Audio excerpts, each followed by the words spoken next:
Hey, glad you're here. In this video, we're going to practice a DBT skill called surfing the urge.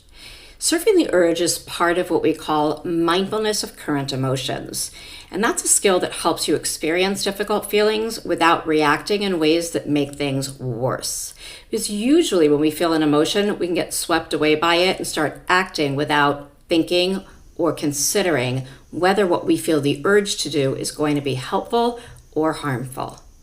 Now, the ability to be mindful of a current emotion or surf the urge is especially helpful when you're parenting, because when the urge to yell or fix or rescue or shut down starts to feel overwhelming, you can often fall into a place where you make decisions that make things worse.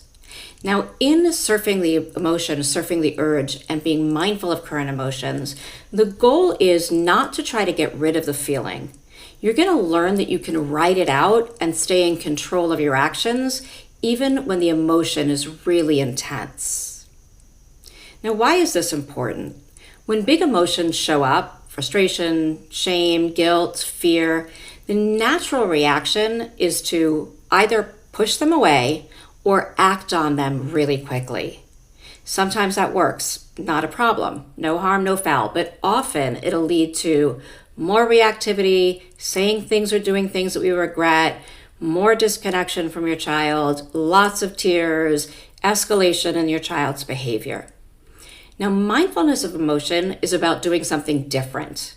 It's about just sitting with the emotion, being with the emotion in the moment, without changing it, without feeding it, without judging it, just noticing it, like a wave that rises, crests, and then falls all on its own.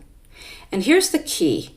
Emotions pass more quickly when we stop trying to resist them or control them. The more you struggle with an emotion, the longer it sticks around. So let's try surfing the urge. I'm going to walk through this together. Start by bringing to mind a recent moment when you felt a really strong urge, maybe an urge to snap or yell or criticize, over-explain, maybe walk away or give in to something you didn't want to do. And bring that into your mind. Now go ahead and close your eyes or lower your gaze and take a deep breath. We're going to start just by observing the emotion, just as we learned in previous videos. And just see what you notice about it. Notice where it feels most present in your body, what it feels like. And then label that emotion. Is it anger, sadness, shame? And then silently say to yourself, this is frustration. Or this is anger. And this feels like the urge to, and just name what you feel an urge to do. If it's anger, you might say, this is anger. And this is the urge to yell. Next, feel it in your body. Where is that emotion showing up? Is it pressure in your chest, feeling in your stomach? Just stay curious. That's your wave. You're learning its shape. Next, imagine the wave. Picture the emotion rising, getting more intense. And just continue to notice it as it grows, gets taller and taller, more and more powerful. Notice that you're still here.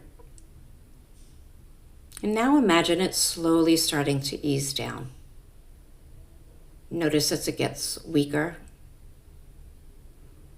And just keep breathing. Don't force it. Don't rush it. Just stay with that emotion. And if your mind starts to wander, gently bring it back to the physical sensations. That's how you ride a wave.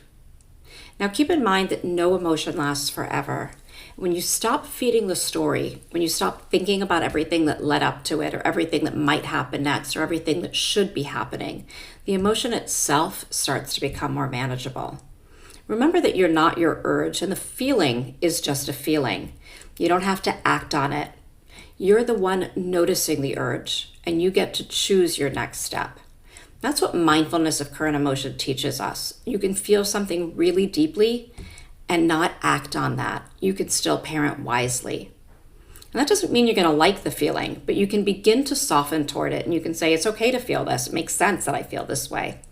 The more you practice, the more confidence you're going to build in your ability to ride those emotional waves. You're building emotional strength and modeling it for your child at the same time. Great job.